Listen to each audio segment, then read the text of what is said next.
पृथ्वी दिवस एक ऐसा दिन है जब हम पर्यावरण की रक्षा के तरीकों के बारे में सीखते हैं। पृथ्वी दिवस हर एक वर्ष 22 अप्रैल को मनाया जाता है। पर्यावरण के बारे में जागरूकता बढ़ाने और पर्यावरण के लिए प्रशंसा को प्रेरित करने के लिए दुनिया भर में पृथ्वी दिवस मनाया जाता है। पूर्व अमेरिकी सेनेटर गेलॉर्ड नेल्सन ने सभी प्रदूषण से बचने के लिए पृथ्वी दिवस का विचार दिया था। पृथ्वी का निर्माण लगभग 4.5 अरब साल पहले हुआ था। पृथ्वी पर मानव जीवन लगभग 20 लाख साल पहले से मौजूद है और इन 20 लाख वर्षों में मानव ने पृथ्वी को बहुत बदल दिया है। मनुष्यों द्वारा बढ़ते प्रदूषण ने ग्लोबल वार्मिंग को जन्म दिया है। ग्लोबल वार्मिंग के कारण तापमान बढ़ जाने की वजह से अंटार्कटिका में बर्फ पिघलने लगी है। अंटार्कटिका की बर्फ में कई खतरनाक बीमारियां मौजूद है और बर्फ के पिघलने से यह हमारे आने वाली पीढ़ी को प्रभावित करेगी और कई बीमारियों को जन्म देगी, साथ ही पर्यावरण को भी नुकसान पहुंचाएगी। आने वाले वर्षों में ये हमारे लिए बहुत बड़ी समस्या है, इसलिए इन आने वाले खतरों से बचने के लिए हमें अपने जीवन में कुछ उपाय करने होंगे।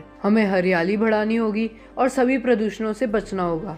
इससे हमारी पृथ्वी के पर्यावरण में वृद्धि होगी। हमें पृथ्वी पर स्थायी अस्तित्व प्राप्त करने की आवश्यकता है। साथ ही हमें गैर नवीकरणीय ऊर्जा को अक्षय ऊर्जा से बदलना होगा।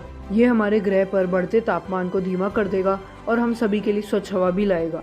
हमें भोजन के बेहतर उत्पादन की ओर बढ़ने की जरूरत है और हमारे भोजन की खपत को कम करने की जरूरत है। हमें अपने महासागरों का प्रबंधन करने की आवश्यकता है। साथ ही समुद्र का सही उपयोग करने और उसे प्रदूषित न करने पर भी एक विश्व संधि पर हस्ताक्षर किए जाने चाहिए। हमें अपने बचे हुए वन्य जीवन को भी बचाना होगा।